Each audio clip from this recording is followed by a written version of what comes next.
सीकर के लक्ष्मणगढ़ से भाजपा प्रत्याशी हैं सुभाष महरिया। जो तस्वीरें और आपको खबर बता रहे थे उसमें आगे बढ़ते बता दें कि सुभाष महरिया का ये वीडियो सोशल मीडिया पर जमकर वायरल हो रहा है। क्यों वायरल हो रहा है वो आपको बता दें। दरअसल सुभाष महरिया पुलिस कर्मियों से उलझ गए और उन्हें जमकर गालियां भी निकाल दी। इस दौरान सुभाष महरिया एक पुलिसकर्मी की और उनको बार बार धमकी देते हुए भी दिखाई पड़ी। ये तस्वीरें भी आपको दिखा रहे हैं। ये सुभाष महरिया जहां पुलिसकर्मी को धमकी और उनके मुंह से गालियां भी निकल गई। पुलिसकर्मियों ने यहाँ फर्जी मतदान को लेकर लोगों को रोका था और इसके बाद सुभाष महरिया वहां पहुंचे और आवेश में आगे आते हुए सुभाष महरिया ने पुलिसकर्मियों को गालियां तक दे डाली। पुलिस के अधिकारियों ने मामला शांत करवाया। सुभाष महरिया का वीडियो अब सोशल मीडिया पर जमकर वायरल भी हो रहा है।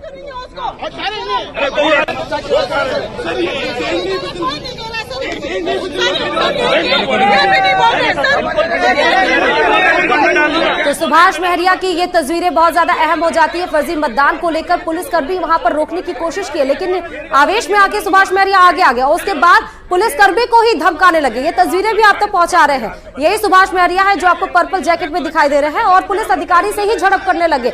यहाँ तक कि आवेश में इतने वो खो बैठे, उनका दिमाग नहीं काम किया कि वो क्या बोल रहे हैं। गाली तक पुलिस अधिकारियों को निकाल दी और अभद्र तरीके से उन्हें बोला भी, उनको धमकाया भी। लेकिन इस बीच में अब फिलहाल शांत कराया गया है मामला। लेकिन ये बड़ी खबर आपको बता रहे हैं जरूर। सुभाष महरिया फर्जी मतदान को रोकने के लिए पुलिस वहां पर काम कर रही थी, लेकिन सुभाष महरिया आ गए और उसके बाद मामला और उलझ गया और इतना ज्यादा ये आवेश में आ गए, इतना ज्यादा गुस्सा हो गए, बौखला गए सुभाष महरिया कि उन्हें समझ में नहीं आया कि सामने कौन खड़ा है, किससे किस तरह से बात करनी चाहिए और उस परिस्थिति में किस तरह अपने आप को कंट्रोल रखना चाहिए। फिलहाल आवेश में आकर मुंह से गाली निकाल दी। अब ये सोशल मीडिया पर तेजी से वायरल हो रहा है और तमाम तरीके की प्रतिक्रियाएं यूजर्स उनके लिए लिख रहे हैं।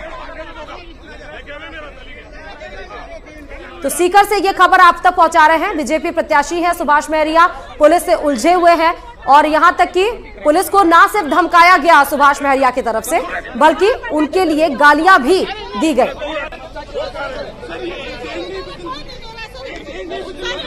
तो फर्जी मतदान को लेकर पुलिस उन्हें रोकने की कोशिश कर रही थी, लेकिन बीजेपी प्रत्याशी सुभाष महरिया अब पुलिस को भी गाली निकाल दी है।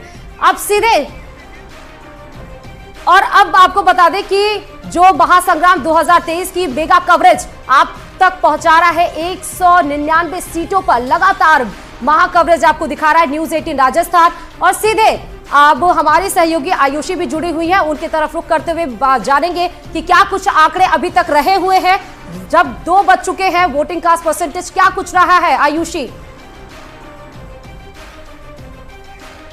अब बढ़ता जा रहा है, लोग घरों से बाहर निकल रहे हैं, वोट करने के लिए पहुंच रहे हैं और बड़ी संख्या में जो तस्वीरें निकल करके सामने आ रही है, बड़े कद्दावर नेता पहुंच रहे हैं मतदान करने के लिए और साथ ही साथ वो लोगों से अनुरोध कर रहे हैं कि अब आप घर से बाहर निकलिए, क्योंकि 5 साल में यही एक मौका होता है जनता जनार्दन के पास जब वो घर से बाहर निकलती है और वहां पर जा करके देखिए सरकार चुनती है। नाथद्वारा की अगर हम बात करें तो देखिए तगड़ी फाइट यहाँ पर देखने को मिल रही है सीपी जोशी और विश्वराज सिंह में। सीपी जोशी कांग्रेस की तरफ से और बीजेपी की तरफ से विश्वराज सिंह, यहाँ पर देखिए जोरदार टक्कर इन दोनों के बीच में देखने को मिल रही है। तो तगड़ी फाइट देखने को मिल रही है। वो तस्वीरें हमने आपको दिखाई थी जब चिंतन मंथन किया गया था टिकटों को लेकर के। कांग्रेस की बात कर ले तो डॉक्टर सीपी जोशी, बीजेपी की तरफ से विश्वराज सिंह मेवाड़, ये विश्वराज सिंह मेवाड़ देखिए बहुत ही इन पर चिंतन मंथन किया गया था और इन्होंने बीजेपी ज्वाइन की थी। उसके बाद तुरंत इन पर भरोसा जताया गया। और बात अगर हम झालरा पाटन सीट की करेंगे, हॉट सीट है। कांग्रेस की बात कर ले तो रामलाल चौहान, बीजेपी की तरफ से वसुंधरा राजे पूर्व सीएम, देखिए ये जोरदार टक्कर और ये कहीं ना कहीं हॉट सीट बताई जा रही है। और महामुकाबला है तारानगर सीट पर, बीजेपी की तरफ से राजेंद्र राठौड़ है और देखिए यहाँ पर लगातार अब टक्कर और भी ज्यादा जोरदार दिखती हुई नजर आ रही है। बात हम करेंगे अब लक्ष्मणगढ़ सीट की, गोविंद सिंह डोटासरा कांग्रेस की तरफ से और सुभाष महरिया यहाँ पर देखिए बीजेपी की तरफ से। तो जोरदार टक्कर, तगड़ी फाइट, ये हम आपको बिग फाइट बता रहे हैं किनके बीच में ये कड़ा मुकाबला देखने को मिल रहा है। तो जोरदार टक्कर है और आज जनता जनार्दन देखिए पहुंच रही है, घरों से बाहर निकल रही है, वोट कर रही है और लगातार वोटिंग प्रतिशत जैसे जैसे दिन चल रहा है है। दोपहर 2 बज चुके हैं और लगातार वोटिंग प्रतिशत बढ़ता जा रहा है। स्टूडियो का रुख करेंगे, वहां पर हमारे साथ श्रुति मौजूद है। ओवर टू यू श्रुति, अभी क्या अपडेट है वो दर्शकों को बताइए। बिल्कुल आयुषी, नाहरगढ़ किले पे आप खड़ी और आपने तमाम तरीके की बताई कि किन दिग्गजों में महामुकाबला होने जा रहा है। हालांकि टफ फाइट रही है और ये भी देखना होगा कि 50-50%, क्योंकि इस बार सबसे अहम यह है कि वोटर साइलेंट है और जब वोटर साइलेंट होता है तो वो अपने मुद्दों पर देकर आता है वोट, वो पता नहीं चलता है कि लहर किस तरफ है। लेकिन इस बीच में तमाम तस्वीरें भी सामने निकल कर आई। सबसे पहले आपको सचिन पायलट का वो स्टेटमेंट भी बता देते हैं जब उन्होंने कहा कि एक चेहरे पर चुनाव कोई नहीं जीत सकता है। उन्होंने अशोक गहलोत का नाम नहीं लिया, लेकिन सियासी गलियारों में हलचल यही है कि वो उनका जो इंडिकेशन था, इशारा था, वो सीधे सीधे अशोक गहलोत। श्रुति, अशोक गहलोत और सचिन पायलट के बयानों को अगर याद करें तो दोनों की तरफ से ये कहा जा रहा है कि कांग्रेस जीतेगी। हाँ। सीएम का चेहरा कौन होगा? अशोक गहलोत से सवाल किया गया कि क्या आप चौथी बार सीएम बनने जा रहे हैं, उन्होंने इसका जवाब नहीं दिया। उन्होंने कहा कि कांग्रेस जीत कर आएगी। ये इसी तरीके के जवाब जो थे वो सचिन पायलट भी देते हुए नजर आए। सचिन पायलट ने कहा कि कांग्रेस जीतेगी। हाँ, इस बीच में ये भी देखिए कि मध्य प्रदेश में शिवराज सिंह चौहान को नहीं पता है कि वो मुख्यमंत्री के तौर पर उतरेंगे कि नहीं उतरेंगे।